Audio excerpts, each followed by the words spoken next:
Alléluia. Alléluia. Alléluia. Alléluia. Alléluia.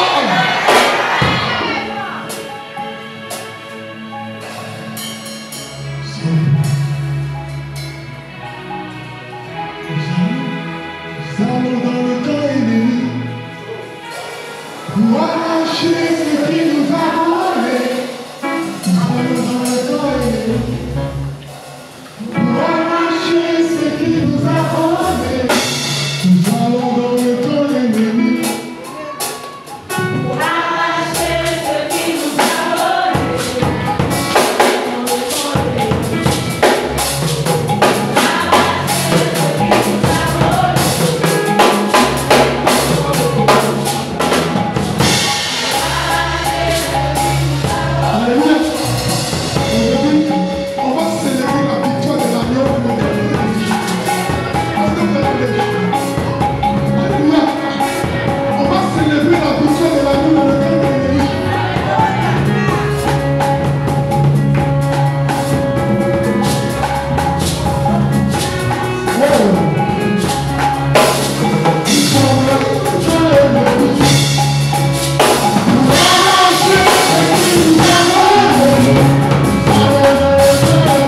Merci Saint-Esprit. Alléluia. Alléluia. Que ton nom soit béni.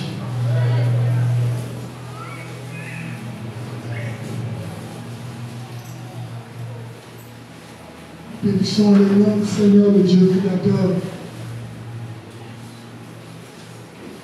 des cieux et de la terre. Pour cette grâce incommensurable qui nous accorde d'être dans sa présence. Amen, amen.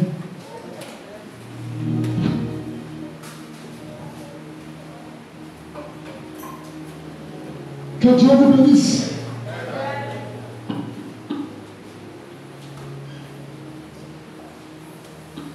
Que Dieu vous bénisse.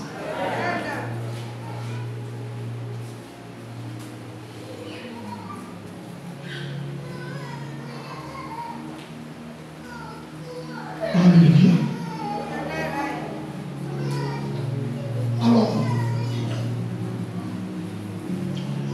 bien-aimés dans le Seigneur, je vous prie d'être disposés parce que le temps que nous avons passé est un temps capital.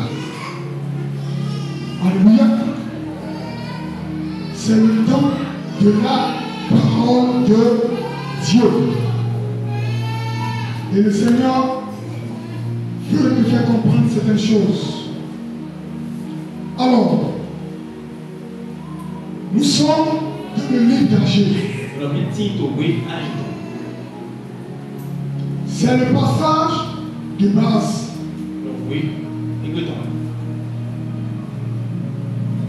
Dans le livre d'Agé, le chapitre 2.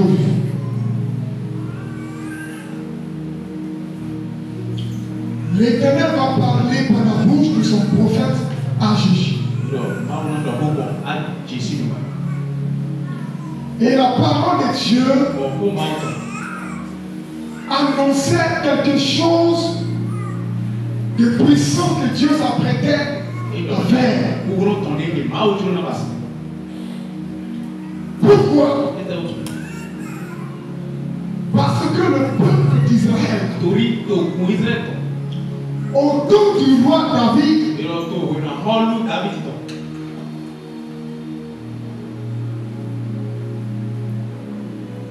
menait des guerres et des batailles. Et ces guerres et ces batailles étaient menées par le roi David. À partir de 2 Samuel jusqu'aux chroniques. David a mené des guerres pour l'Éternel. Et la Bible dit que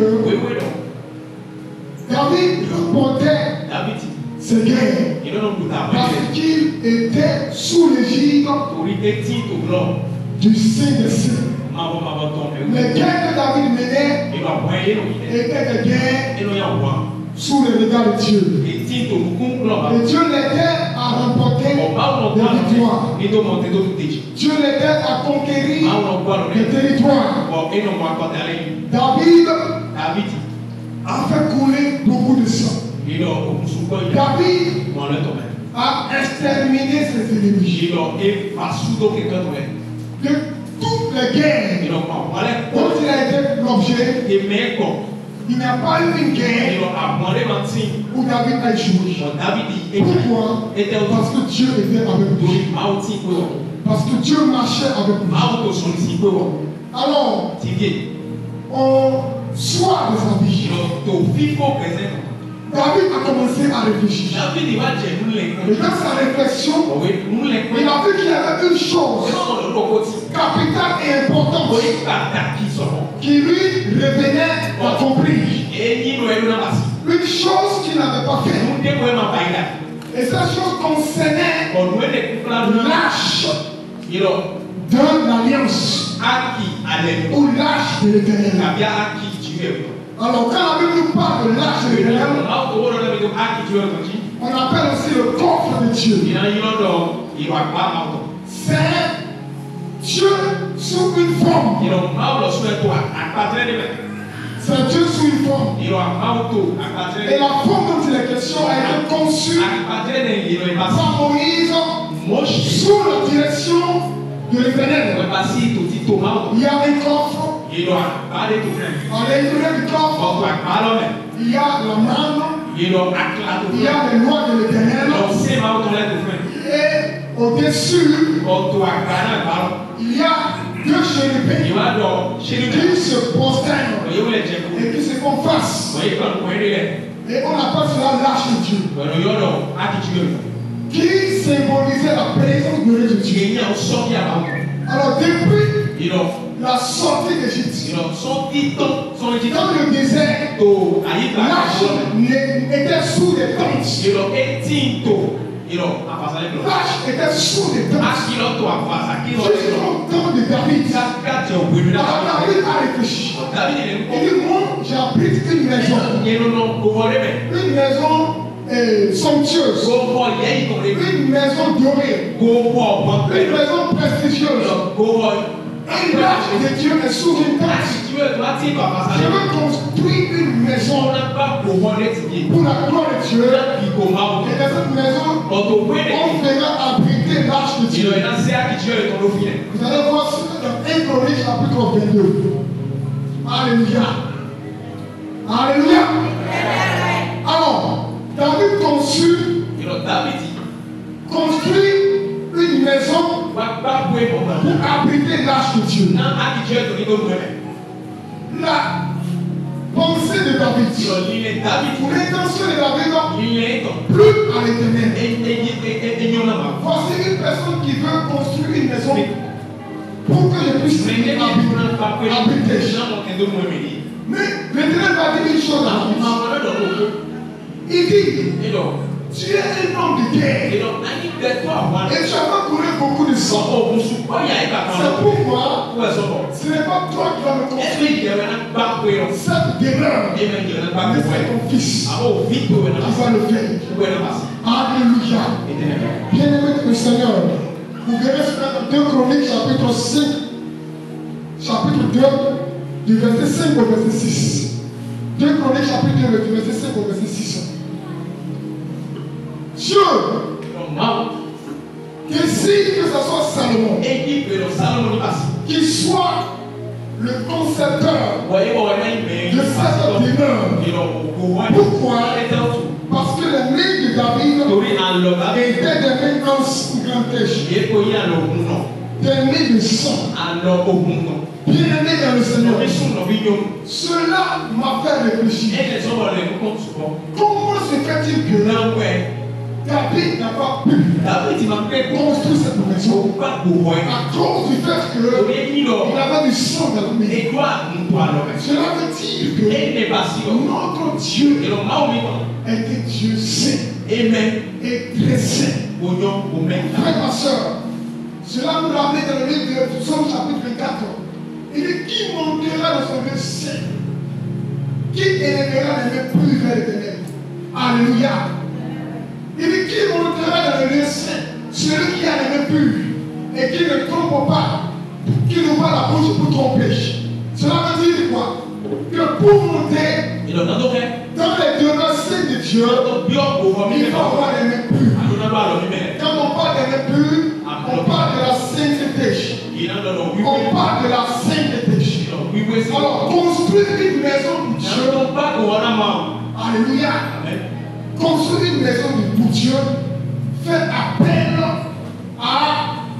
au respect des normes de l'Éternel. Tout ce que tu feras pour Dieu dans sa maison, que tu sois chanteur, que tu sois prédicateur, que tu sois une personne qui donne, qui finance, Dieu va regarder toujours à ton cœur. Est-ce que ton cœur est pur? Est-ce que ton cœur honore l'Éternel? Est-ce que ton cœur adore l'Éternel? Est-ce que ton cœur respecte l'Éternel? Alléluia. Sinon, ton sacrifice serait vain. Amen, amen. Parce que si David s'entêtait pour construire cette maison, il allait finir de la construire. Mais Dieu n'avait pas approuvé la maison. Ça veut dire que ce n'est pas le sacrifice qui compte pour Dieu, mais c'est l'obéissance. Alléluia. Quel que soit ce que tu fais pour Dieu, si ton cœur n'est pas pur, Dieu n'approuvera pas ce que tu fais. Dieu peut venir donner 1 milliard à l'église. Si ton cœur n'est pas pur, les milliards sont nuls et sans effet. Parce que Dieu a parlé à Caïn, Dieu a parlé à Abel. La Bible dit, l'Éternel porta un regard favorable à Abel et sur son offrande. Genèse chapitre 4. L'Éternel porta un regard favorable à Caïn, pardon, Abel et sur son offrande. Donc d'abord, la personne qui apporte l'offrande, son cœur, la personne qui sert l'Éternel, son cœur, la personne qui ouvre la bouche pour adorer son cœur, avant de regarder à la personne physique. Alléluia. Gloire à Dieu, prie au ciel. L'Éternel a désapprouvé le fait que David puisse construire l'arche. Mais il a voulu que ce soit l'un de ses descendants. Alléluia. Alors, la maison de l'Éternel a été construite sous l'égide du roi Salomon. Gloire à Dieu pour le ciel. Et quand vous prenez le livre de 2 Chroniques, chapitre 7, verset 11, vous allez voir que Salomon s'est engagé à construire l'arche de Dieu. Il a utilisé des pierres précieuses. Pardon, à construire la demeure de l'arche de Dieu. Il a utilisé des pierres précieuses. Il a utilisé des métaux de qualité. Il a fait de cette maison une maison de référence. Et tous ceux qui étaient du bout, c'est-à-dire qui étaient de l'autre côté de la mer, les hommes qui étaient de ça et là, pour venir voir cette prestigieuse maison. Alléluia. Cette maison de gloire. Mais une chose s'est produite. La Bible dit que Salomon a fini de construire. Il y a eu une fête. Mais avant d'avoir fini, il a déposé l'arche de Dieu à sa place. Mon frère, ma soeur, dis l'arche de Dieu à sa place. Dis à ton frère, l'arche de Dieu à sa place. Alléluia. L'arche de l'Éternel a été déposée à sa place. Il n'a pas mis l'arche quelque part. Ça veut dire qu'il a honoré l'Éternel. Il lui a accordé tout le privilège qu'il fallait. Il lui a donné toute la place. L'Éternel était roi souverain. L'Éternel était le Seigneur des Seigneurs. De cette demeure, sa position était incontestée. Parce qu'on lui a donné sa place. La demeure qui lui venait de gloire. Et à cause de cela, quand Salomon a commencé à prier, ça veut dire que la gloire de Dieu est descendue. Ça veut dire que la maison même était une maison qui avait reçu la caution de Dieu. Dis avec moi la caution de Dieu. La caution de Dieu. Alléluia. Une maison qui abrite le Dieu Tout-Puissant. Mais avant que Salomon, amen, amen. Pardon, après que Salomon ait fini je pourrais dire, de mettre l'arche à sa place au moyen des sacrificateurs, il a dit, qui suis-je pour construire une maison pour l'Éternel? L'Éternel habitera-t-il dans une maison faite de béton? Même les cieux ne peuvent le comprendre. Alors, Si l'Éternel a voulu que je lui bâtisse une maison, c'est pas plus grâce. Et la Bible dit que la gloire de Dieu était puissamment manifeste. Parce que la maison a suivi les prescriptions selon le cœur de Dieu. Alors, Dieu va donner des recommandations. Il m'a dit, vous voyez cette maison, telle qu'elle est belle, telle qu'elle est glorieuse. Si vous vous permettez de vivre votre vie, de pécher contre moi, dans le record, vous ne la reconnaîtrez plus. Alléluia. Une maison qui a été conçue pendant des années. Dieu a dit, si vous péchez contre moi, vous ne reconnaîtrez plus cette maison. Ça veut dire pour l'Éternel, ce n'est pas le fait d'avoir construit la maison, d'avoir bâti la maison, mais c'est le fait de préserver l'alliance. Dieu marche toujours sur la base d'un gage. Si tu respectes le gage, Dieu sera toujours avec toi. Mais si tu ne respectes pas le gage, tu peux sauter, tu peux danser, tu peux louer, tu peux tout faire. Dieu ne serait pas avec toi. Parce que tu ne participes pas avec le péché. Alléluia. Amen. Dieu ne participe pas avec le péché. C'est pourquoi on parle des demeures saintes de Dieu. Vu qu'il n'a pas une demeure, il a des demeures. Les demeures de Dieu sont remplies de lumière.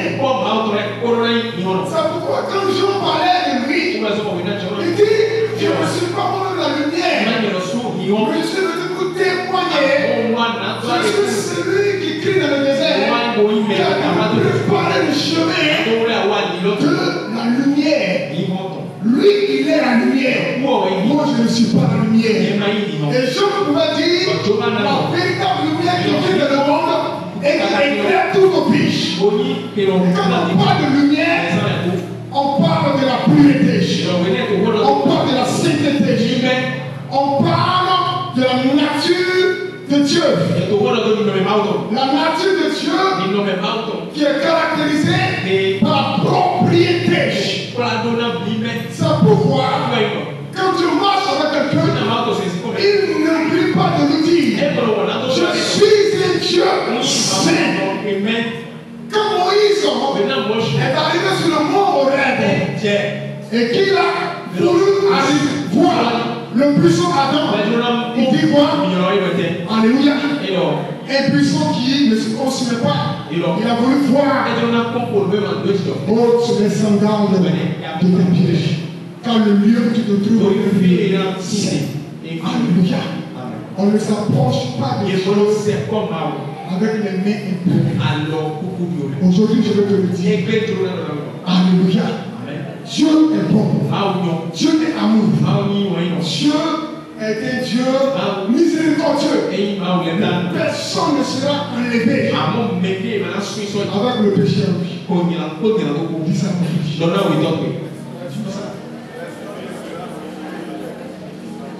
Personne ne pourra monter dans les airs. Et quand on parle de péché, toi et moi, nous sommes bien placés pour savoir de quoi je parle. Quand on parle de péché, toi et moi, nous savons de quoi il est question. Parce que ta conscience ne peut pas tromper. Tu peux tromper les autres. Tu peux tromper ton entourage. Tu peux tromper tes frères et sœurs. Mais tu ne peux pas toi-même te tromper. Parce que ton esprit va te condamner. Ton esprit te fera savoir que de ta position, il y a quelque chose qui ne va pas. Tu es enfreint au principe de Dieu. Alléluia. Ton esprit ne te trompe pas. C'est pourquoi le diable utilise certains, non, c'est-à-dire il utilise ce que nous faisons pour nous accuser. Oui, il accuse, il condamne. Et Dieu manifeste sa miséricorde. Mais ce n'est pas parce que Dieu est miséricordieux que nous devons vivre comme nous voulons. Mon frère, alléluia. L'Éternel est un feu dévorant. Ne le prie jamais. Alléluia. Alors, vous savez ce qui s'est passé? Une maison ornée. Une maison ornée. Une maison prestigieuse. Une maison de taille. La Bible dit que la maison a été attaquée par les Babyloniens. Et la maison a été investie. En 586, le roi de Babylone a pris d'assaut la maison de l'Éternel et il a tout détruit. Et il a mis le feu dans cette maison. Alléluia. Pourquoi il a fait ici? Parce que le peuple a violé l'alliance. Ils se sont prosternés devant les stratèges, devant les dieux Baal. Ils ont construit de nouvelles idoles. Ils ont vécu de la prostitution. Ils ont vécu une vie de débauche. Et Dieu a permis à l'ennemi de détruire cette maison. Alléluia. La maison a été détruite. Ça veut dire que tu peux avoir quelque chose et la perdre après par la désobéissance. Tu peux perdre ton travail. Tu peux perdre des choses précieuses, mon frère. Tu peux perdre même ton enfant dans la désobéissance. Tu peux perdre ta vie dans la désobéissance. Je vous montre, je vous explique des choses qui vont vous permettre de marcher avec Dieu et d'être sujet de gloire. Dieu a détruit la maison. Alors, quand il vient dans Agé chapitre 2, ça c'est encore les Zorobabel. Il va maintenant parler de cette maison. Alléluia. Est-ce que quelqu'un est présent? Il dit, on va paraphraser. Verset 2. Par la Zorobabel, Agé chapitre 2, verset 2. Par la Zorobabel, fils de Shealtiel, gouverneur de Juda, à Josué, fils de Josadak, le souverain sacrificateur, et au reste du peuple, et dis-leur: quel est parmi vous le survivant qui a vu cette maison dans sa gloire première? Et comment la voyez-vous maintenant? Telle qu'elle est, ne paraît-elle pas comme rien à vos yeux? Alléluia. Ne paraît-elle pas comme rien à vos yeux? Fortifie-toi, Josué, fils de Josadak, souverain sacrificateur, fortifie-toi. Peuple entier du pays, dit l'Éternel, travaillez. Et quand nous tombons dans le verset 6, il dit: car ainsi parle l'Éternel des armées, encore un peu de temps, et je branlerai les cieux et la terre, la mer et le sec. Je branlerai toutes les nations, les trésors de toutes les nations viendront, et je remplirai de gloire cette maison, dit l'Éternel des armées. L'argent est à moi, et l'or est à moi, dit l'Éternel des armées. La gloire de cette dernière maison sera plus grande que celle de la première, dit l'Éternel des armées. Et c'est dans ce lieu que je donnerai la paix, dit l'Éternel des armées. Alléluia. Alléluia. Alors, Dieu va fortifier Zorobabel. Parce que c'est lui que l'Éternel a pointé du doigt en disant: c'est toi qui vas réparer cette maison. Mon frère, ma soeur, au temps de Zorobabel, la maison a été reconstruite. reconstruite.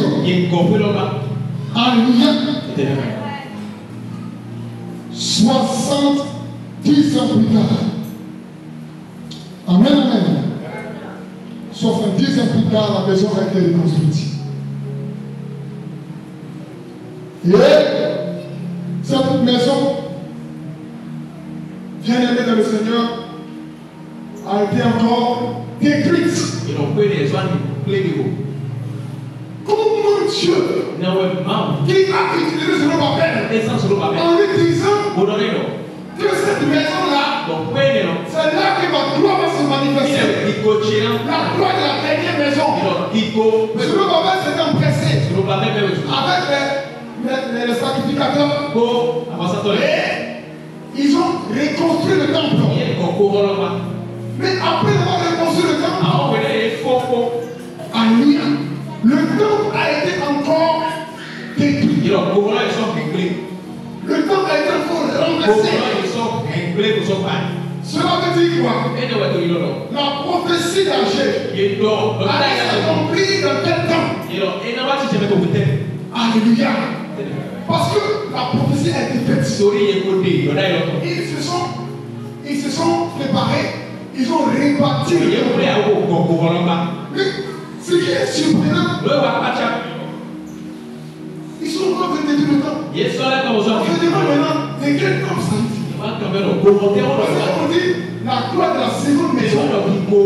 C'est au temps de Zorobabel que la prophétie a été annoncée.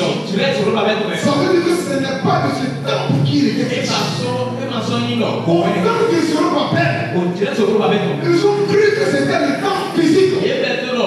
Dieu habiterait-il dans une maison faite de métal?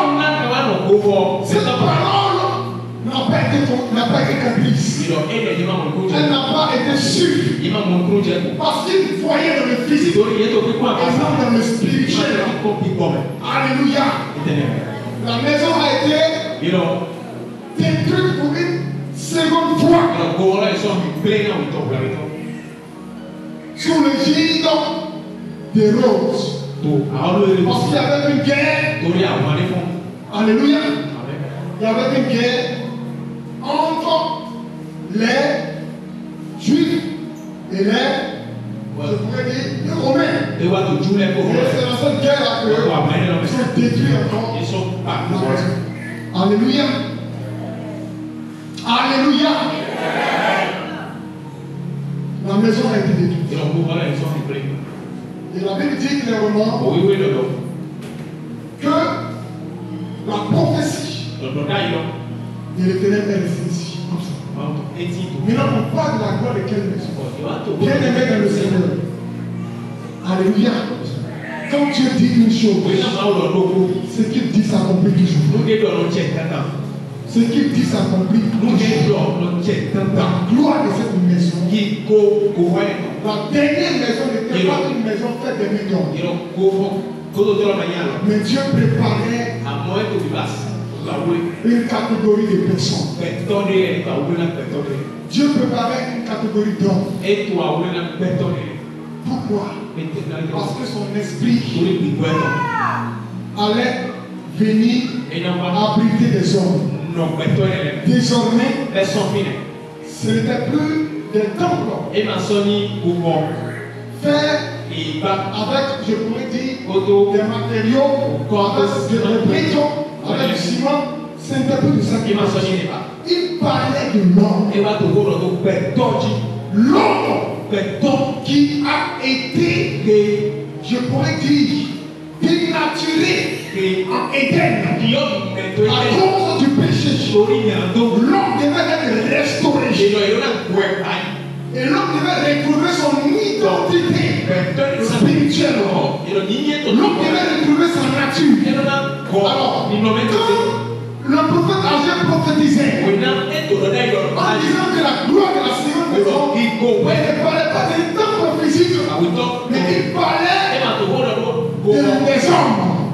Il parlait d'une catégorie de personnes en qui Dieu allait investir sa gloire. Il a dit cette gloire-là ne pourra pas être détruite. Car la maison dont il était la nouvelle maison sera toi et moi. Ça s'est passé au temps de la Pentecôte. Dieu a restauré l'homme. L'infusion du Saint-Esprit. Le Saint-Esprit est venu habiter dans la vie des hommes. Ils ont commencé à parler une nouvelle langue. Quand l'Esprit est venu habiter dans l'homme, il a tout arrangé. Il a tout remis en place. Il a tout réparé. Les dégâts que Satan avait commis, l'Esprit a tout remis en place. Désormais, l'identité de Pierre, de Jean, de Jacob, de Philippe, de Barthélemy, des apôtres n'était plus la même. Parce qu'ils ont reçu un nouveau esprit. La gloire de la seconde maison s'est manifestée dans Actes des Apôtres chapitre 2. À partir de là, l'esprit au travers des apôtres a commencé à se mouvoir sur les hommes. Et tous ceux qui croyaient étaient touchés. Et le Saint-Esprit venait habiter en eux. Dieu a commencé à restaurer les riches. Et la restauration de l'esprit commençait par la repentance. Quand l'apôtre Paul disait, Pierre disait, répentez-vous et soyez baptisés au nom de Jésus. Et vous recevez la promesse du Père, la promesse de l'Esprit de Dieu. Il dit, Jean a baptisé trop, mais vous serez baptisés dans le Saint-Esprit. Et quand Pierre parlait, on dit qu'il sur le cœur du nom touché. Et il se répandait. Et il acceptait Jésus. Et il recevait l'Esprit. Alors l'Esprit de Dieu, le Saint-Esprit, appelé l'Esprit de Jésus, est venu pour restaurer l'homme. C'est la raison pour laquelle la gloire de la dernière maison, cette gloire, c'est la présence de Dieu dans la vie de ceux qui ont reconnu Jésus-Christ comme Seigneur et Sauveur personnel. Mon frère, ma soeur, quand je parle de l'Esprit, je ne parle pas d'une sorte d'émotion. Je ne parle pas d'une sorte de... Je ne sais pas comment expliquer ça. Ça dit d'un tremblement quelconque. Quand je parle de l'Esprit, je ne parle pas de frisson. Quand je parle de l'Esprit, je parle de la présence de Dieu. Dieu a habité en toi. Désormais, un format de ta vie. Si tu étais une personne alcoolique, quand l'Esprit vient, l'encore ne te dit absolument rien. Parce que l'Esprit c'est la présence de Dieu. L'Esprit c'est Dieu en mouvement. L'Esprit c'est Dieu en déplacement. L'Esprit c'est Dieu en mouvance. Parce que Dieu en toi, il programme et reprogramme ta vie. Il met les normes de Dieu en toi. Il met les lois de Dieu en moi. Il met la parole de Dieu en toi. Il enlève le désir permanent de l'alcool. Il enlève en toi l'esprit de l'impudicité, l'esprit de la fornication. Il réduit cet esprit de ta vie. Il enlève en toi l'esprit du vol. Il enlève en toi l'esprit du mensonge. Il enlève en toi l'esprit de l'arrogance. Il enlève en toi l'esprit de la masturbation. Il enlève en toi l'esprit de l'idolâtrie. Pourquoi? Parce que tu es devenu la demeure sainte de Dieu.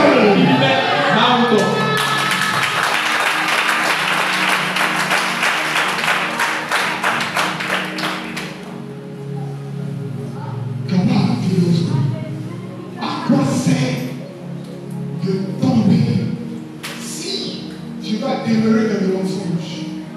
À quoi sert? Alléluia. Quand quelqu'un a l'esprit, son discernement devient aigri. Il sait ce que c'est la désobéissance. Il sait ce que c'est l'impudicité. Il sait ce que c'est le péché. Parce que son esprit est renouvelé. C'est le signe de sa présence. Et quand la gloire de Dieu est en toi, Dieu ouvre la porte. Mon frère, ma soeur, tu es en train de dire, et puis, je ne comprends pas ce qui se passe. Les portes sont bloquées. On ne m'appelle même pas. J'ai demandé des choses à des personnes qui ne réagissent pas, qui ne se manifestent pas. Je vais te dire une chose. Regarde d'abord dans quelle position l'esprit est en toi. On dit que Salomon a mis l'esprit à sa place dans le temple de Dieu. Quelle est la position que tu as accordée à l'esprit en toi? Parce que une personne peut être assise, mal à l'aise, parce qu'on ne lui a pas donné la place qu'il fallait. Si je rentre ici, que je vois ici des péchés, je vois ici des impuretés, je ne peux pas m'asseoir là, mais je peux m'asseoir là. Je suis là, mais je ne suis pas à l'aise, parce que ce n'est pas ma place. Ma place est là. Parce que comment l'esprit de Dieu est dans la vie de certains, il est là, mais il n'est pas à l'aise.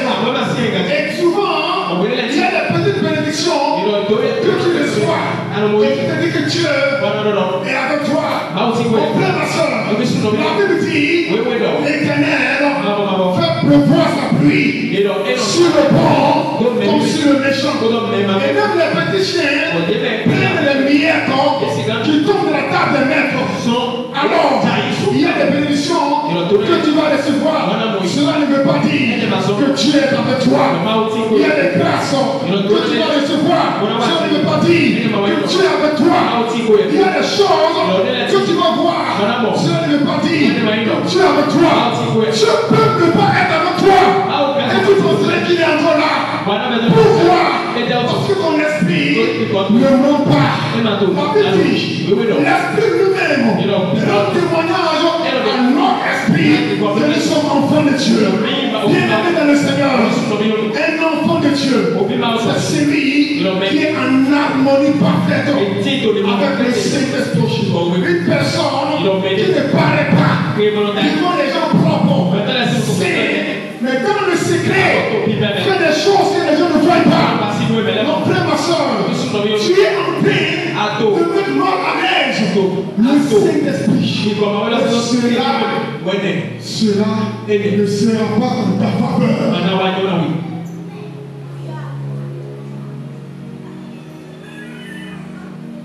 La gloire de la bénédiction. Alléluia. Une personne qui vit une vie de sanctification. Une personne qui est dans l'esprit. Une personne qui n'a pas dans son cœur l'esprit de l'hypocrisie. Une personne qui n'est pas et qui n'a pas d'animosité. Fais semblant d'aimer les gens. Mais dans ton cœur, toi-même tu sais ce que tu confesses. Une personne, alléluia, qui a un cœur d'amour, et qui a l'esprit. Mon frère, ma soeur, je te le dis en vérité, elle ne fournira pas d'efforts pour voir ce qu'elle veut. Pourquoi? Parce que la présence de Dieu en elle dégage un chemin. Lui ouvre des portes. Lui ouvre des portes. Car la Bible dit, je prendrai les cieux, le ciel, la mer et la terre. Ça veut dire que à cause de toi, si seulement tu permets à l'esprit de prendre toute la place en toi et de s'asseoir, l'argent ne sera pas un problème pour toi. La Bible dit, l'or et l'argent appartiennent à l'Éternel. Alléluia. L'or ne sera pas un problème pour toi. Ce que tu vas manger ne sera pas un problème pour toi. Il pourrait dire, par la cause de David, depuis que j'étais petit, j'ai grandi. Je n'ai jamais vu le juste mendier son père. Jamais. Si tu ressens certaines choses terribles au point avoir de l'argent, tu dois tomber, te relever, mourir. Revois ta vie, frère. Revois ta vie. Alléluia. Je veux le dire en vérité. Avant que je ne rentre dans le moment de jeûne. Et en réalité, j'avais un souci. Le souci, c'est quoi? Comment je vais arriver à gérer la maison? Que personne ne m'appelle pour dire voilà, telle chose manque. Et je sais que les moyens sont justes. Je ne peux pas attendre à ce que les moyens soient en abondance avant de dire je vais jeûner. Je suis rentré dedans comme ça. Alléluia. Et dans ce moment, on me voit encore au téléphone dans lequel j'ai mis, je ne sais pas, des choses impossibles. Impossible. Maintenant, je suis comme ça. Au moins par jour. C'est pas chaque 3 jours. Chaque 3 jours, au moins on doit dépenser 5 000. Celui qui n'a pas beaucoup d'enfants, je peux comprendre sa vie. Alléluia. Il faut avoir une seule enfant avec toi. Monsieur, dis à ton frère, monsieur.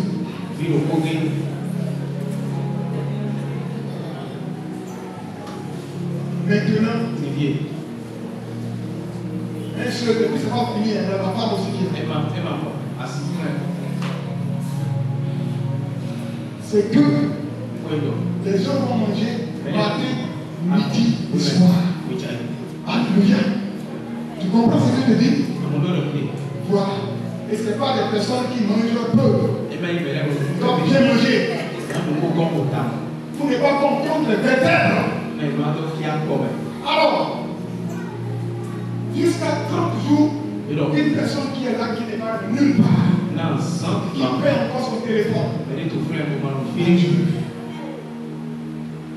Dieu a géri. Alléluia. Dieu a géri. Ma femme n'a pas trop dérangé. Elle a fait ce qu'elle pouvait. J'ai fait ce qu'elle pouvait. Personne n'a senti quelque chose. Il n'y a pas eu une journée qu'Olivier a quelque chose.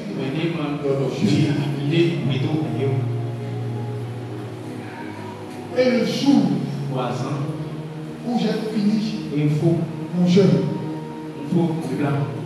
j'ai reçu un téléphone de 250 €.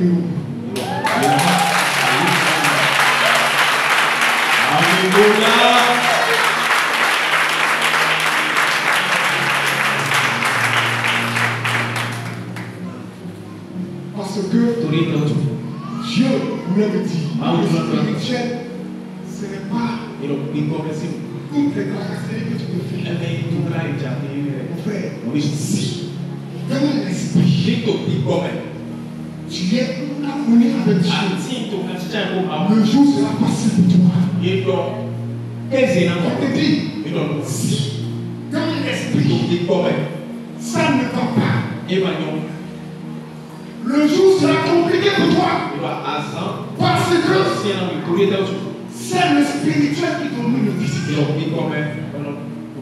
Comme le Saint-Esprit a tout arrangé. L'esprit. Mon frère, ma soeur, c'est les gens qui vont t'appeler. Tu ne vas pas appeler quelqu'un, la personne va rejeter ton appel. Parce que quand tu appelles, tu es suivi d'une onction. À cause de la présence de Dieu. Mais vous ne pouvez pas savoir ce que c'est que la présence de Dieu. Quand je dis que cette gloire, cette dernière maison, je la montre de gloire. Vous ne savez pas de quoi il est question. Les gens maltraitent le Saint-Esprit. Ils vivent leur vie comme ils veulent.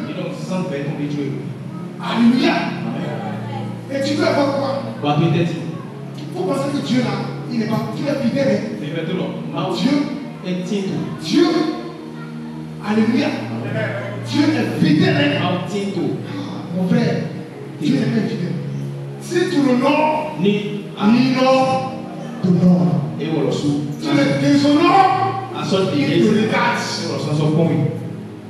Je vous le dis en vérité. Restaure la vie spirituelle. Et laisse l'esprit prendre toute la place. Les choses qu'il a voulu par interdit, il est toujours plus. Tu vas prendre le travail que tu cherches depuis. Tu l'auras. Facilement. Tu l'auras. Pas la gloire de la seconde maison. C'est tu sais. Il y a des personnes qui parlent à Dieu répond. Qui parlent à Dieu les écoute. Dieu s'empresse même à les écouter. Parce qu'il sait que cette personne l'honore.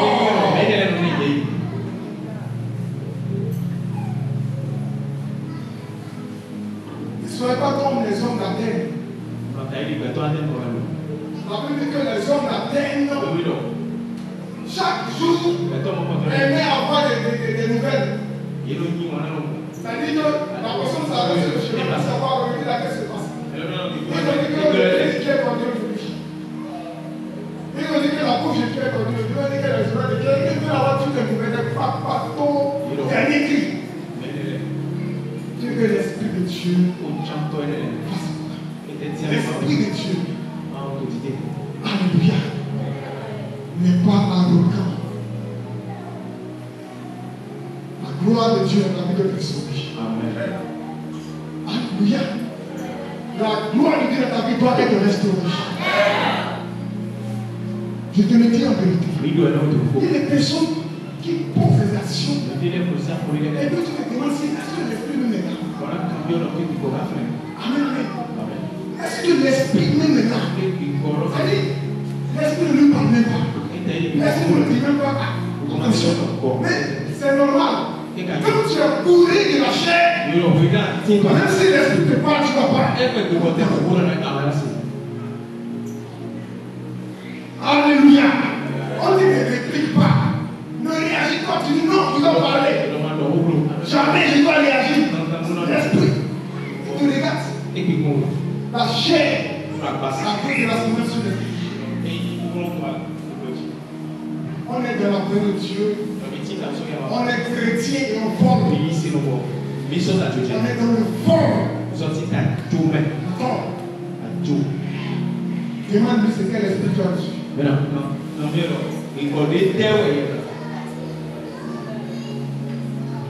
Alléluia. Gloire à Dieu pour les cieux.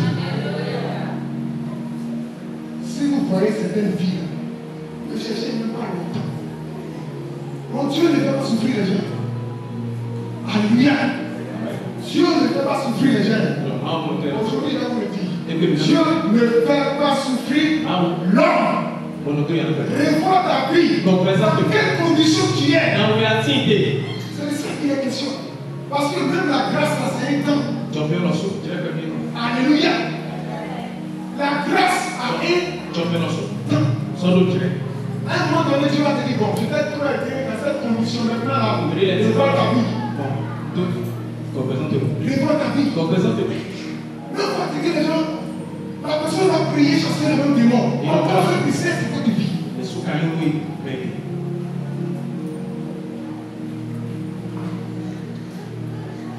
Dieu nous dirige. La gloire de la seconde maison. C'est là où Dieu veut apporter la paix.